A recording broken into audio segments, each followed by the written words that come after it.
Imagine you order a small gadget from China, maybe a phone case, a screwdriver, or a USB cable. It travels 8,000 miles across the Pacific Ocean, passing ports, cranes, warehouses, and customs. And somehow, it costs only a few dollars to ship. But then, try mailing a similar package from California to Texas, or even within the same state, and the shipping suddenly jumps to $7, $10, or even $15. That feels impossible, but there's a reason, a long, complicated, global reason. Today, we're diving into one of the weirdest contradictions of the modern economy. Why is it cheaper to ship something across the planet than to ship it across the United States? And the answers reveal a lot more than just shipping. This story touches global trade, labor costs, geopolitics, manufacturing, and the way China engineered the most efficient logistics machine on Earth. This isn't just about packages. It's about how the world actually works. A few years ago, I ordered a tiny $2 gadget from a seller in Shenzhen. The shipping price was 99 cents. Meanwhile, sending a letter to a friend who lived 3 states away cost more. How is it possible that a package travels across factories in Guangdong, through the ports of Shenzhen, onto a giant container ship, across the Pacific Ocean, into the port of Los Angeles, through US customs, and finally to my door, and still costs less than domestic shipping inside America? It seems like magic, but it isn't. It's the result of incentives, industrial policy, and decades of decisions that quietly reshaped global shipping. To understand it, we need to go back. China didn't become the world's factory by accident. It took 40 years of industrial planning, billions invested in ports, and an economy built around exports. China ships far more to the United States than the United States ships to China.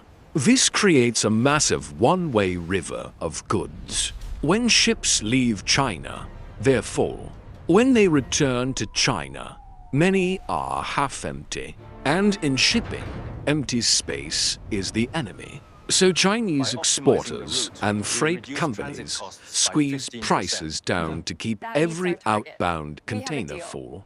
This is where the story begins.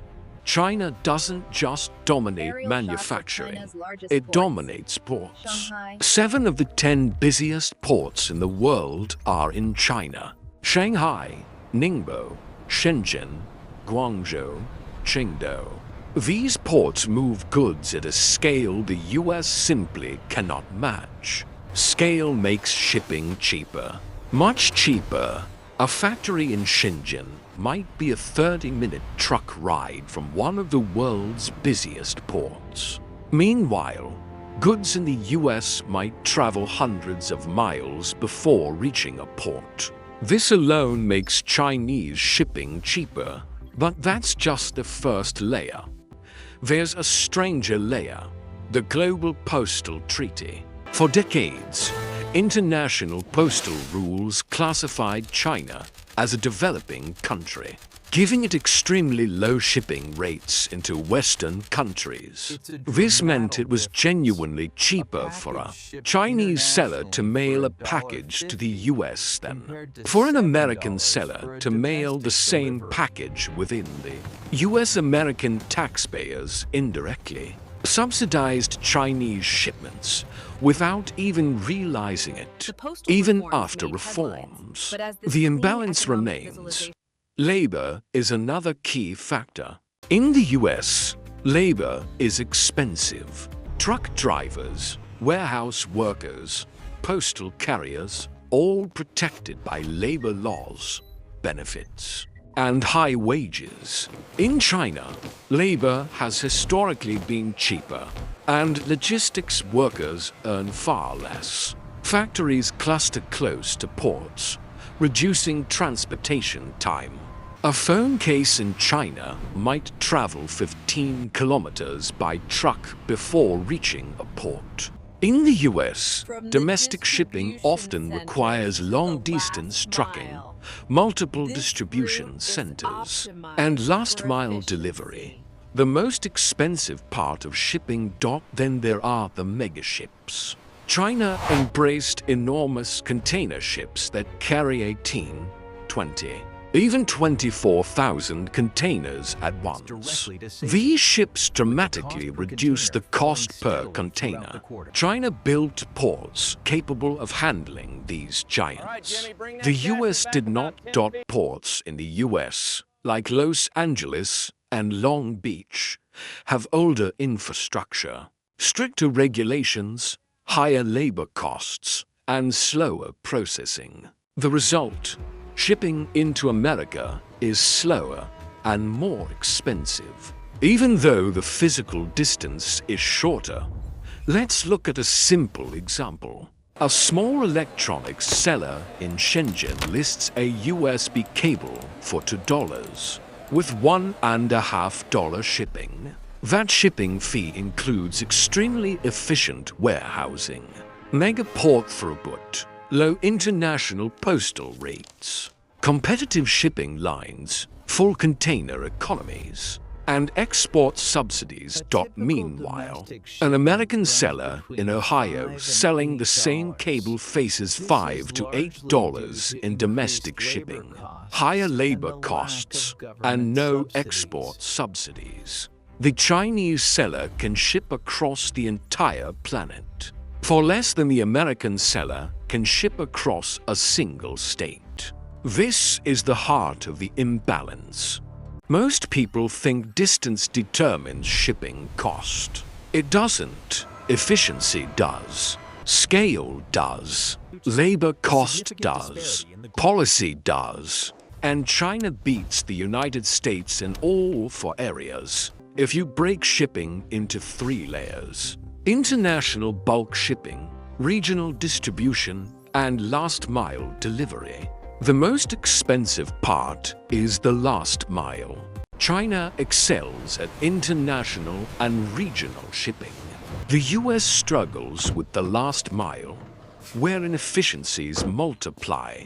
Ask anyone in the US logistics industry what the biggest cost is, and they'll tell you, the last mile is killing us. Homes are spread far apart, fuel is expensive, wages are high, insurance is costly, and routes are inefficient. Meanwhile, Chinese couriers operate in dense urban areas, delivering up to 200 packages a day. American couriers might deliver 60 to 80. The US knows this imbalance exists. For years, policymakers have tried to adjust. In 2019, the US renegotiated the UPU postal treaty to raise rates for incoming Chinese mail. Prices rose slightly, but China's logistics advantage remained enormous. Why? Because China engineered its logistics dominance deliberately. The government built massive ports, invested in automation, and subsidized exporters. Approvals are fast, construction is fast, and infrastructure is modern. In the US, port expansions can take 10 years of environmental reviews, legal disputes, and community opposition. China's newest ports use automated cranes, robotic loaders, and autonomous trucks. They operate 24 hours a day. American ports face labor constraints, regulation, and slower operations. This creates cost differences that compound over time. China also offers tax rebates, reduced port fees, shipping subsidies, and discounted export logistics. These give Chinese exporters a permanent price advantage. Then came platforms like AliExpress, Wish, Shine, and Temu. They negotiate bulk shipping rates that make global delivery even cheaper. Millions of tiny orders ride the same shipping wave. People often ask, doesn't China lose money on this? The answer is no.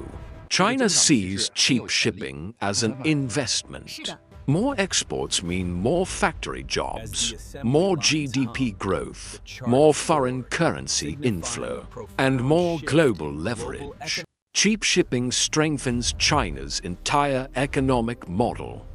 Meanwhile, US domestic shipping remains expensive. Higher wages, longer distances, stricter regulations, and costly last-mile delivery keep prices high. Here's a real comparison. Shipping from Shenzhen to Los Angeles might cost $1.50 to $3. Shipping from Arizona to Florida costs $8 to $14. Even shipping within California can cost $6 to $10. Distance is not the cost driver. Efficiency is. Experts describe this using the subsidy triangle: manufacturing subsidies, export subsidies, and postal advantages, all feeding into each other.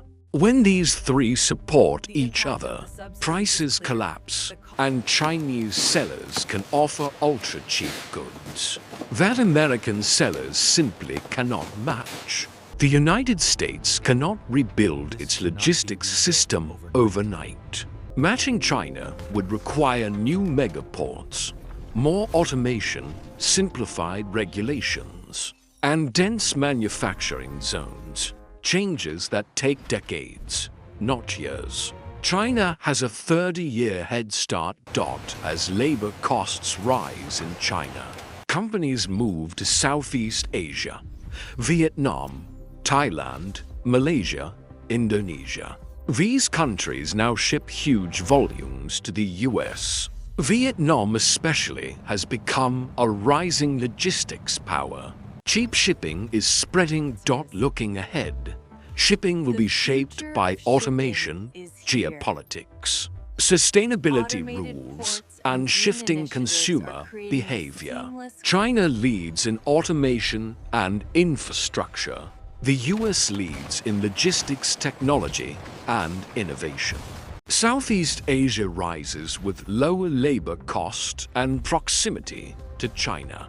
The real winner in global shipping will always be the country or region that can move goods the fastest, cheapest, and most efficiently. Right now, that's China. But beneath all the infrastructure, the ships, the cranes, and the treaties, there are people, workers in China who sort packages for low wages, drivers who work long shifts, factory workers who meet impossible deadlines, and in the US, workers protected by regulations, higher pay, and safer conditions. The price of shipping reflects these values.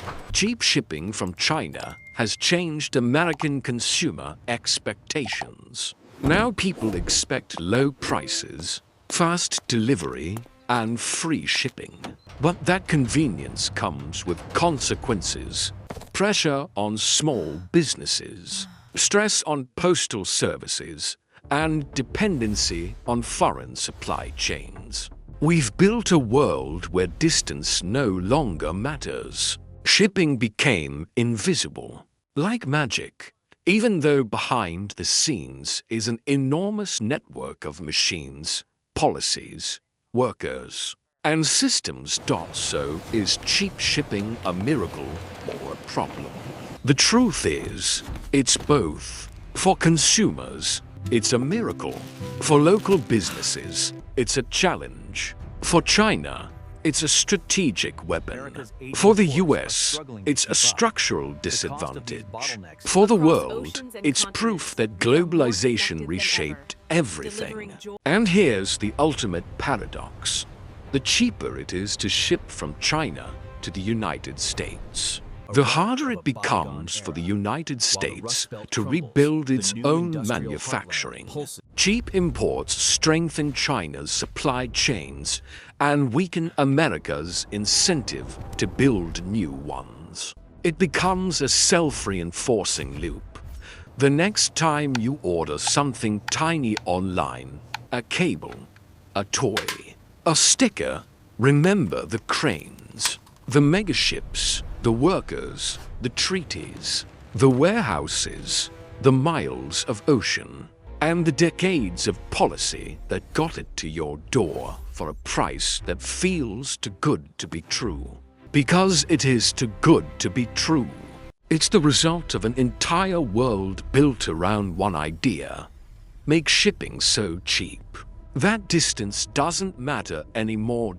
And China mastered that game. If you enjoyed this explanation, consider subscribing. Comment below, what's the cheapest thing you've ever ordered? That came from the other side of the planet.